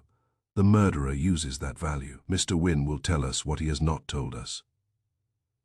Kramer hesitated, then nodded with the sour obedience of a man who knows Wolfe is probably right and hates him for it. All right, I will send him. After he left, the office felt calmer, which is always amusing because the only thing that had changed was the absence of his temper. I looked at Wolfe. Riddle, street lesson. You do not need muscle if you can place a man where you want him. Wolfe's mouth tightened. You are being poetic. Just translating, I said. Wolfe's eyes held mine, proud and precise. Very well. Translate this also. The murderer did not choose poison because he feared strength. He chose it because it rewards planning, and planning leaves traces, Mr. Goodwin. It always leaves traces. I nodded. Outside, the city kept moving, full of seats and signals and doors that opened after midnight. Somewhere in that machinery, a hand had acted while three eyes watched. Now Wolfe meant to make that hand show itself. Chapter 9. The dispenser's real owner. The trouble with secret machinery is that it never stays secret from the people who keep the tools. You can hide a spring under a table, but you cannot hide the need for a screwdriver. The first rule of New York is that somebody always knows who holds the screwdriver, even if he pretends he only sells polish. Wolfe wanted the table's past, not the club's noble story about tradition and discretion, but the table's real history. The one written in screws and fresh sawdust.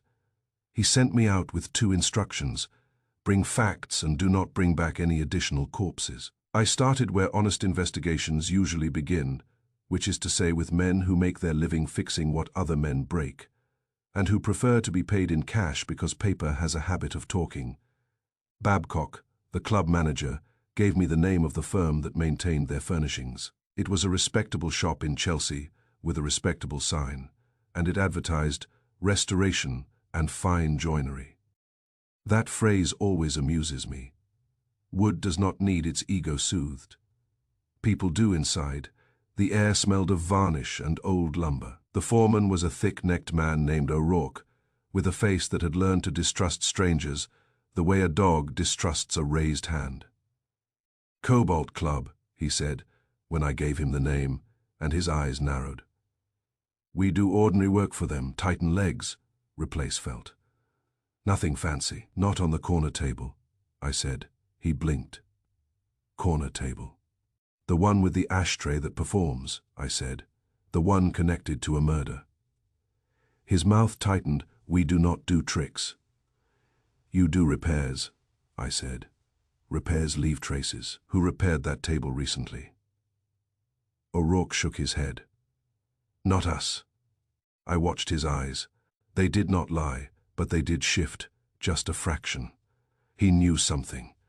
Men like O'Rourke always know something. They survive by knowing which questions are dangerous. "Then who?" I said. He hesitated. "There are shops," he said carefully. "Special shops." "Special fittings," I said. His eyes narrowed. "Who told you that phrase?" "No one," I replied. "It just happens to fit." He grunted, irritated, then reached under a bench and pulled out a small notebook that looked as if it had been punched by a decade of pockets. He flipped pages. "The club called last month," he said. "Wanted us to take a look at a table. I sent a man. He came back and said, 'Leave it, not our job.'" "Why not?" I asked. O'Rourke tapped a page with a thick finger. "Because the table was already marked. Someone had been under it. New screws, new plate, not standard. My man said, 'That is not a loose leg, that is a device.'" My scalp tightened. "Who handled it?" O'Rourke shrugged, but his eyes stayed on the page. "Not a club work order. The call came from a member, not from management." "Name," I said. He frowned. "No invoice. That means cash," I said. He grunted again, which in his language was agreement.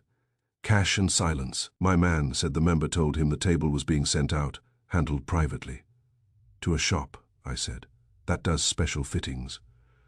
O'Rourke's mouth tightened. "You did not hear it from me." "I hear everything," I told him. "Where?" He hesitated, then scribbled an address on a scrap of paper. "Bennett and Lyle, they do custom work for clubs, private rooms, hidden panels, that sort of thing. They do not like questions." Bennett and Lyle was in a narrow building on the west side that looked like it had been built to conceal things. The front door had no sign. The bell had no label. That is always a warm invitation in this town. A man opened the door, neat and pale, wearing a shop apron that looked too clean to be honest. His eyes measured me. "Yes, Archie Goodwin," I said. "I am looking for a table you worked on, the kind that talks." His face did not change. "We do legitimate carpentry." "Then you will be delighted to help," I said. "Because the table is linked to a murder, and the police have a talent for misunderstanding legitimate carpentry." That got a flicker. Not fear exactly, but calculation. He stepped aside and let me in, not because he liked me, but because he disliked scandal. Inside, the place was quiet and precise. Tools hung in tidy rows. Wood shavings were swept into neat piles. It looked like a shop that sold discretion as much as craft. "I do not know what table you mean," he said. I gave him the club name and the corner description. He frowned, then did what every tradesman does when cornered. He went to a drawer and produced a ledger. "No invoice," he said quickly, flipping pages. "If there was no invoice, we cannot discuss it." "You can discuss cash," I said. "Cash leaves different tracks, receipts for materials, a delivery note, a name in the margin." His jaw tightened. He looked like a man deciding whether to lie or surrender. He chose a third option, which was half surrender. "We did work," he said. "A fitting for a private club." "Paid in cash," I said. He nodded once, stiffly. "No invoice," I said. He nodded again. "Who arranged it?" I asked. His eyes flicked away. "Not staff." "A member," I said. He exhaled through his nose, like a man offended by the concept of responsibility. "Yes, name," I said. He hesitated, then reached for a small card tucked inside the ledger. It was blank except for a neat penciled notation, the kind a man makes when he thinks no one will ever demand it. "Silas Crest," he said quietly. "That name again, invisible on club paperwork, visible on receipts, visible now in a shop that did hidden work for cash." "What did he want?" I asked. The man's mouth tightened. "A dispenser, a spring device," he said. "It was for a joke." "Jokes that require secrecy are never jokes," I said. He looked at me with silent agreement he would never admit. "Did Crest bring the table?" I asked. "No," the man said. "It was delivered. We made the fitting." He returned to inspect it, alone. "And the latch?" I said. "Could it be triggered from outside the table?" He hesitated, then nodded. "A secondary release is possible. A rod, a cord. It depends on how it is installed in the room." "Installed," I said. "So the room matters." He said nothing, which was answer enough. I left and went straight back to the brownstone with that name and those facts burning a clean line through my notebook. Wolfe was in the office, of course, large and still, and he took the report the way he takes everything, without gratitude and without surprise. "The table was repaired recently," I told him, "not by the club's normal shop, by Bennett and Lyle, a place that does special fittings, paid cash. No invoice. Arranged by a member, not staff. Name used was Silas Crest. He requested a spring dispenser, claimed it was a joke. He inspected it himself. Secondary release possible depending on room installation." Wolfe's eyes narrowed. "So the dispenser's real owner is not the club. It is the man who paid for its voice." "Exactly," I said. "Staff were watchers. Crest was the buyer."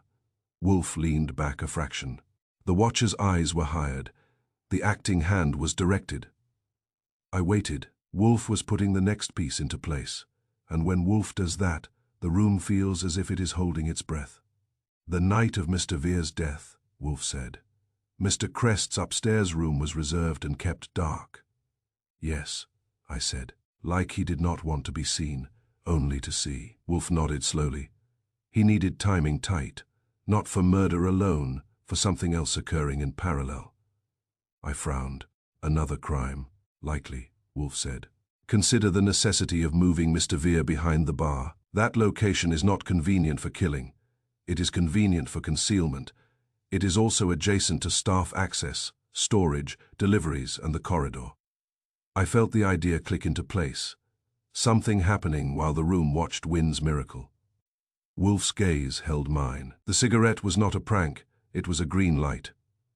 The old brand Wynn's father used was chosen not because the brand mattered in itself, but because it guaranteed Wynn would notice, hesitate, and stay fixed in the chair long enough for the timing to hold. It told someone, "Now. Now for poison," I said. "And now for a second act," Wolfe replied. "Hidden under music and polite laughter. A club is ideal for that. Noise without attention, movement without notice, staff who obey." I sat back, suddenly seeing the club as a stage with two plays running at once, one loud enough to draw eyes, and one quiet enough to steal. "So the killer needed Vere away from the floor," I said. "Behind the bar, out of sight, out of the way." "Yes," Wolfe said. "If Mr. Vere was an obstacle, he had to be removed at the precise moment the other operation occurred. The signal ensured that precision." I exhaled. Riddle. Street again. The killer did not need strength. The killer needed position. Wolfe's mouth tightened. "Do not repeat yourself. But yes." He reached for the phone. "Now we compel Mr. Wynn to tell us what he knows about deliveries, schedules, and doors, and we will invite Mr. Crest, visible or not, to sit in this office and explain why he purchased a table that speaks." Wolfe's eyes went cold. The green light has been identified. Now we discover what it was lighting. Chapter 10. Habits can be weaponized. There is a special quality to Nero Wolfe's office when he decides it will serve as a courtroom. The room does not change. The same shelves, the same desk, the same chairs that have heard every kind of human excuse. Yet the air shifts anyway, as if the walls have been told to listen more closely. Wolfe had them gathered by late afternoon. Inspector Kramer, heavy in the red leather chair, and already annoyed at having been invited anywhere. That did not serve coffee, Roderick Wynne, stiff and pale, sitting as if the chair might accuse him. Dr. Milton Kerr, calm on the surface and tight around the eyes.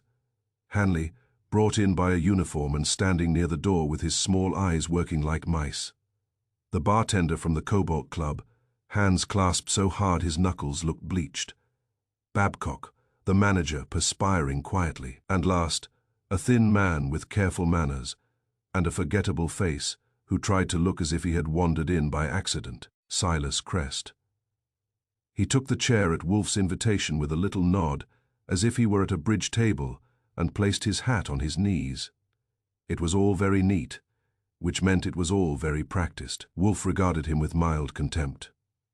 "Mr. Crest, you have a talent for being absent from paperwork."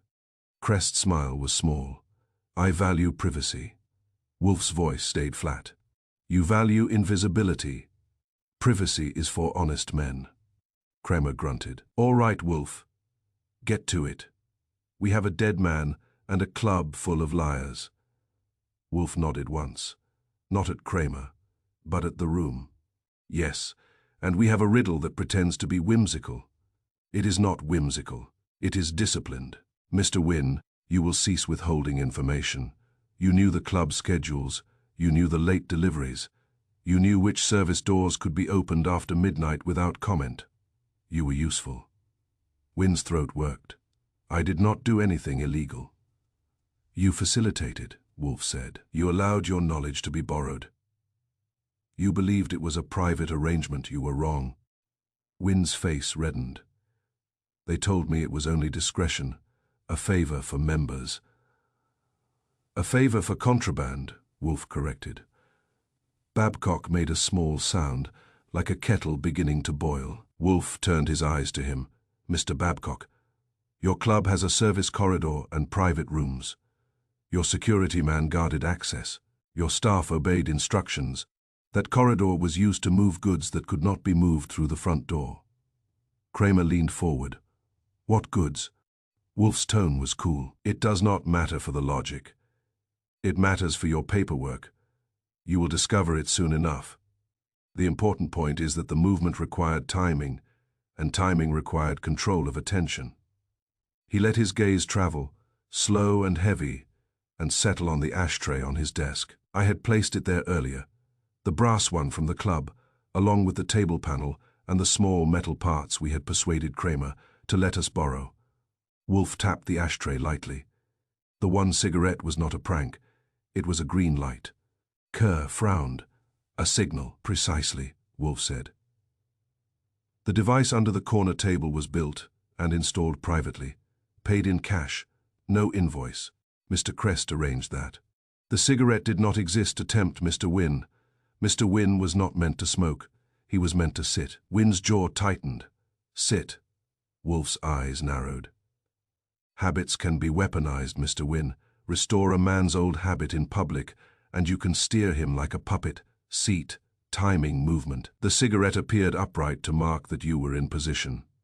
It told the watchers, and more importantly, the actor, that the room was ready. I said because Wolfe allowed me this much. From the corridor angle, you could see the ashtray clearly. One cigarette meant. "Now." The bartender flinched at the word. Wolfe's gaze shifted to him. "Yes. Now you, sir, poured a drink and placed it where Lionel Weir would take it." The bartender's lips parted. "I did what I was told," Kramer snapped. "By who?" The bartender's eyes went to Crest and away again. The reflex of a man trained to fear one face more than another. "Mr. Crest," he whispered. "He said it was necessary. He said Mr. Weir was becoming a problem." Kerr's voice was tight. "Because Weir supplied the old cigarettes." Wolfe nodded once. Lionel Weir purchased the old brand in quantity, which made him useful to the mechanism before it made him dangerous to the men using it. Once he began asking questions, usefulness turned into liability. He spoke to Dr. Kerr. He complained about the rumor. He threatened to expose the mechanism as more than a joke. An obstacle must be removed. Crest's small smile returned. This is melodrama. Wolfe's eyes were cold. No, Mr. Crest, this is scheduling. He turned to the room. The signal set a chain in motion. Mr. Wynne seated. Ashtray placed. Device primed. The cigarette appeared. Eyes turned. Laughter began. Conversation was guided. During that commotion, Mr. Vere was offered a drink that was not his by accident. It was waiting for him because the seat confirmed the moment.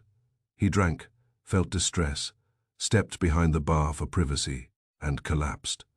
The glass was cleared to erase the simplest proof. Kramer's mouth flattened. And while they were all staring at the miracle, you moved your contraband. Yes, the cigarette was the green light for the second crime running parallel, hidden under music and manners. A club provides cover. Staff traffic looks normal. A guarded corridor looks like respectability. A dark upstairs room looks like privacy, but it is also an excellent vantage if one prefers not to be seen, only to see. Hanley shifted. Wolfe's eyes cut to him. You guarded the corridor because you were paid to guard it. You did not need to understand. You needed to obey. Hanley's jaw worked. I was told it was club business. Kramer growled. You will tell that to a judge. Wolfe returned his gaze to Crest. You killed Mr. Vere because he endangered your operation. You pressured Mr. Wynne because his habits and his seat gave you timing. You bought silence the way other men buy cigars. But silence is not proof against reason. Crest's expression tightened. You have no proof. Wolfe's voice did not rise. It did not need to. You paid for the table's special fitting. Your name appears where you believed no one would look, on receipts and in a shop ledger. You reserved room 7 the night of the murder and kept it dark because you wished to watch the signal and confirm the corridor was in motion. The bartender has spoken. Your manager has spoken. Your security man has spoken, and the paper trail for the table's private fitting speaks even more clearly than they do. And Mr. Wynne will speak further, because Inspector Kramer has the patience of a bear and the law behind him. Wolfe paused, then delivered it the way he delivers everything final, as if reading a sentence. You did not merely kill a man, Mr. Crest. You scheduled him, in Riddle Street. The worst murders are the ones that run on time. For a moment the room was still.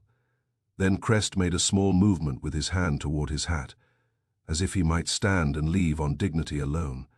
Kramer rose instead, fast for his size, and nodded to the uniform at the door.